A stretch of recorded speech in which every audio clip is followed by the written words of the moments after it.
दोस्तों, क्या आप जानते हैं जब रेलवे पटरी ज्वाइन किया जाता है तो बीच में गैप क्यों छोड़ दिया जाता है? और भारतीय रेल पुराने डिब्बों का करती क्या है? और क्या आपने ये सोचा है कि एरोप्लेन में ज्यादा फीमेल हेयर होस्टेस को ही क्यों रखा जाता है? और क्या आपको मालूम है कि डॉक्टर कभी हाथ में तो कभी कमर में इंजेक्शन क्यों लगाता है? प्लीज दोस्तों, आप लोग वीडियो को पूरा देखिए एंड तक, तभी आपको समझ में आएगा।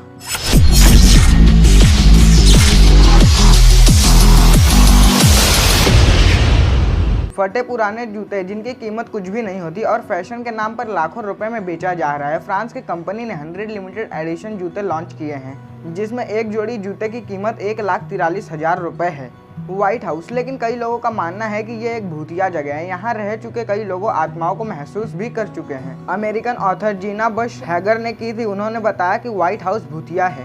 उन्होंने एक शो के इंटरव्यू में बताया, जब मैं व्हाइट हाउस में थी, आधी रात में मेरा फोन बजा, कमरे में एक चिमनी थी, अचानक शोर सुनाई देने लगी। ये पियानो की आवाज थी। पियानो बिल्कुल वैसा ही बज रहा था जैसे पुराने जमाने में बजता था। अमेरिका के 33वें राष्ट्रपति हैरी ट्रूमैन ने व्हाइट हाउस में भूत देखा था। उन्होंने अपनी पत्नी को लिखे पत्र में कहा, मैं व्हाइट हाउस के एक पुराने कमरे में था। रात के 4 बजे किसी ने मेरा दरवाजा 3 बार खटखटाया, लेकिन जब मैं दरवाजा खोलने गया था वहाँ कोई नहीं था। ये काफी डरावना था। लोगों का कहना है कि व्हाइट हाउस में अमेरिका के पूर्व राष्ट्रपति अब्राहम लिंकन की आत्मा घूमती रहती है। अब्राहम लिंकन अमेरिका के 16वें राष्ट्रपति थे। 15 अप्रैल 1865 में गोली मारकर उनकी हत्या कर दी थी। कई लोगों का कहना है कि अब्राहम लिंकन का भूत येलो रूम में और लिंकन के बेडरूम में देखा है। व्हाइट हाउस में रह चुके विदेशी मेहमानों का कहना है कि उन्होंने व्हाइट हाउस में कुछ असाधारण सी घटनाएं होती देखी है। अब्राहम लिंकन का बेटा विली लिंकॉल्न भी 20 फरवरी 1862 को व्हाइट हाउस में मारे गए थे। 1870 के दशक में ग्रांड परमिशन के स्टाफ सदस्यों द्वारा व्हाइट हाउस में उन्हें देखा गया था।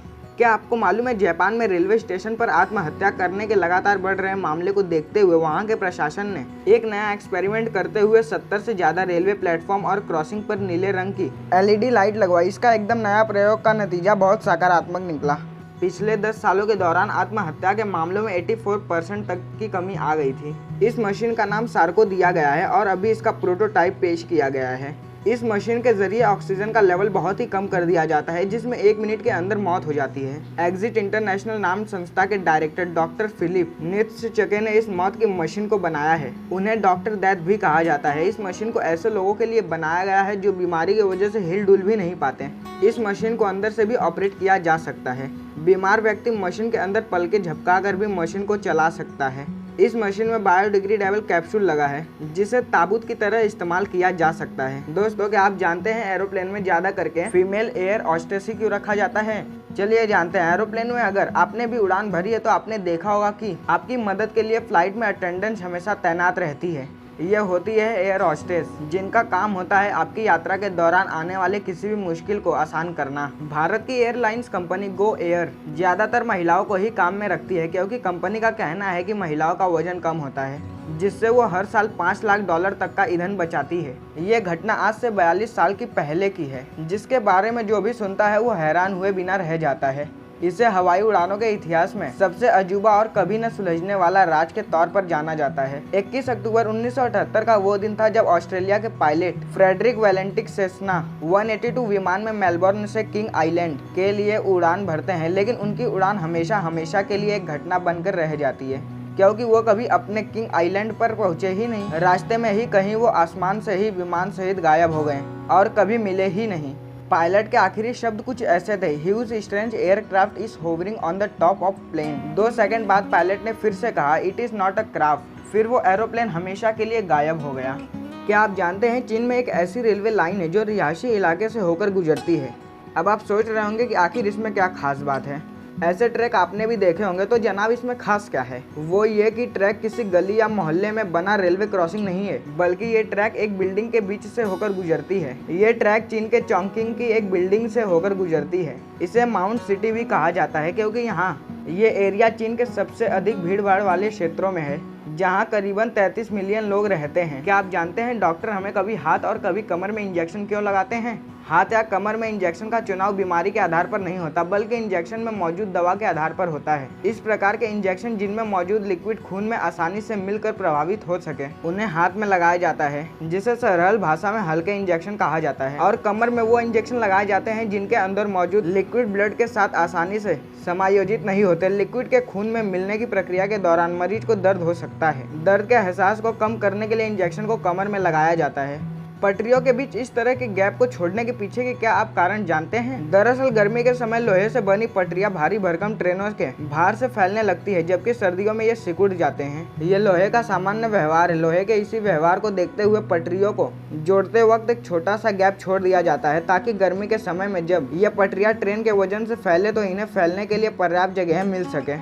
यदि पटरियों को फैलने की जगह नहीं मिलेगी तो उस पर काफी जोर पड़ेगा और ऐसे में वह क्रैक होकर टूट सकती है। और क्या आपने कभी ये सोचा है कि भारतीय रेल आखिर ये पुराने डिब्बों का करती क्या है? ऐसे में भारतीय रेल इन डिब्बों को डंप करने के बजाय इसका नए सिरे से इस्तेमाल करती है। भारतीय रेल अपने पुराने डिब्बों की बॉडी को मॉडिफाई करती है और फिर इसे एकदम नया कोच बनाने के बाद अलग अलग ट्रेनों में इस्तेमाल करती है। इसके अलावा पुराने डिब्बों का रेल कर्मचारियों के लिए अस्थायी घरों के रूप में इस्तेमाल किया जाता है। साउथ कोरिया की राजधानी सियोल में 325 किलोमीटर दूर बसे शहर बुसान में 2025 तक दुकान का पहला फ्लोटिंग शहर बसने जा रहा है। इसका नाम ओशियानिक्स बुसान होगा। शुरुआत में इस शहर में 12,000 लोग रह सकेंगे। क्या आप जानते हैं सुपरमार्केट की टेक्निक को? जब कोई सुपरमार्केट जाता है तो उसे खाली बास्केट दिया जाता है, ताकि कोई एक चीज खरीदने के इरादे से आया हो तो वो भी ज्यादा प्रोडक्ट खरीदेगा। नीचे की तरफ बिस्कुट और चॉकलेट रखे होते हैं, ताकि बच्चों के हाथ आसानी से पहुंच सके और वह बिस्किट और चॉकलेट खरीदने के लिए जिद करें। जरूरत की चीजों को जैसे आटा, चावल, दाल, गेहूं ये सब अंदर की तरफ रखा होता है, ताकि कस्टमर पूरा सुपरमार्केट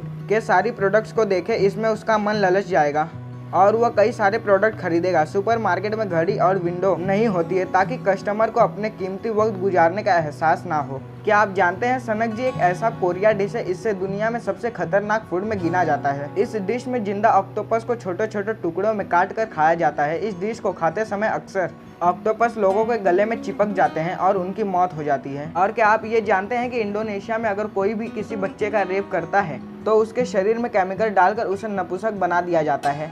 साथ ही उसे लोगों के बीच खड़ा कर बेत से मारा जाता है जब तक वो अंधा मरा नहीं हो जाता। फिनलैंड में एक ऐसा खेल खेला जाता है जिसमें लोग मोबाइल फ़ोन को फेंकते हैं। इस खेल को मोबाइल फ़ोन थ्रोविंग गेम कहते हैं। यह खेल फिनलैंड में बहुत पॉपुलर है और इस खेल की कई प्रतियोगिता में कराई जाती है, जिसे मोबाइल रिपेयर करने वाले कंपनियां स्पॉन्सर करती है। फैक्ट नंबर 1 जानने से पहले हमारी वीडियो को लाइक और चैनल को सब्सक्राइब कर लीजिए। साथ ही इंस्टाग्राम पर भी फॉलो कीजिए। हवाई जहाज के टायर इतने मजबूत होते हैं कि सिर्फ एक टायर 38 टन का वजन उठा सकती है। हवाई जहाज के टायर से केवल 500 बार ही टेक ऑफ और लैंडिंग कराई जाती है। उसके बाद इसे एक ग्रिप चढ़ाई जाती है। ग्रिप चढ़ने के बाद इसे फिर से 500 बार उपयोग किया जाता है। ऐसा 7 बार ग्रिप चढ़ाया जाता है।